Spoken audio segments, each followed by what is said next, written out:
Bharatiya Janata party ने NDA को vote मिल रहा है। दूसरे चरण में भी बिहार की जनता भारी संख्या में मतदान करने पहुंचे, ऐसा मैं अपील करती हूँ। विपक्ष ने जिस प्रकार से चुनाव आयोग पर कटाक्ष किए, आक्रमण किए, उसका मुंह तोड़ जवाब बिहार की जनता ने दिया है। मुझे लग रहा है 70% में हम हैं, 30% में और सब। एनडीए की सरकार बहुत ही अपार बहुमत से बनने जा रही है। देखिए, ऑल्स वेल दैट एंड्स वेल। चुनाव प्रचार अच्छे से समाप्त हुआ है। एनडीए में हम लोगों में काफी उत्साह है। भारतीय जनता पार्टी ने एनडीए को वोट मिल रहा है। पहले चरण में रिकॉर्ड मत पोल हुए, दूसरे चरण में भी बिहार की जनता भारी संख्या में मतदान करने पहुंचे, ऐसा मैं अपील करती हूँ। पहले चरण में जो ज्यादा मतदान हुआ है, विपक्ष ये कह रहा है कि बदलाव बिहार की जनता चाहती है, इसलिए ज्यादा वोटिंग हुई है, इनकम्बेंसी है।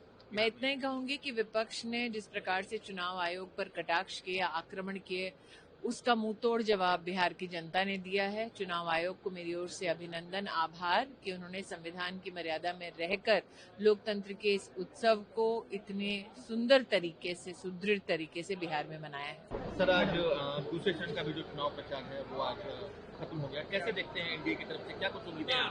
मुझे लग रहा है 70% में हम हैं, 30% में और सब।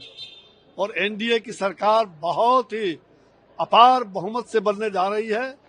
मैं अपील करना चाहूंगा बिहार की जनता से, 11 नवंबर को जहां जहां मतदान है, भारी मतदान करें। पहले मतदान, फिर घर में आके अपना अपना जलपान, तब कोई काम, तब होगा बिहार का कल्याण। एनडीए की सरकार बनेगी और नीतीश कुमार फिर से मुख्यमंत्री बनेंगे। नरेंद्र मोदी के हाथ को मजबूत करिए।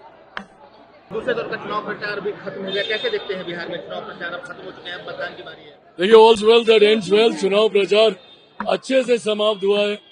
एनडीए में हम लोगों में काफी उत्साह है, चेहरे से भी समझ में आ रहा होगा। मैं ये मान के चल रहा हूँ कि इस बार हम लोग बड़ी जीत के साथ इस बार हम लोग सरकार बनाने जा रहे हैं। 5 दलों का जो ये गठबंधन था और जिस एकजुटता के साथ हम लोगों ने एक दूसरे का सहयोग करते हुए पूरे कैंपेन को निभाने का काम किया। 14 तारीख को देखिएगा, बड़ी जीत के साथ हम लोग सरकार बनाने जा रहे हैं। अब तो हो गया प्रभु, क्या ही कीजिएगा ये सब करके। जनता ने आपका साथ नहीं दिया, आप ही के घटक दलों ने इस विषय पर आपका साथ नहीं दिया। इंडिया अलायंस के कितने दल इनके साथ खड़े हैं, इनको खुदे को इनको विश्वास नहीं है। विश्वास होता तो अभी तक ये लोग सुप्रीम कोर्ट नहीं चले जाते।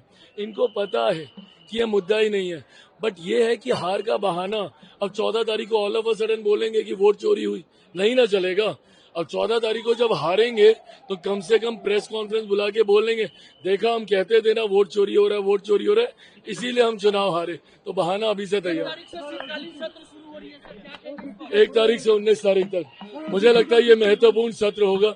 जिस तरीके से मॉनसून सत्र इन्होंने पूरा वॉश आउट किया, यही एसआईआर को लेकर, मुझे लगता है बिहार की जनता अब जब इनको जवाब दे देगी कि एसआईआर का कोई मायने नहीं है, तो अब इस बार का विंटर सेशन अच्छे से चलेगा। Thank you.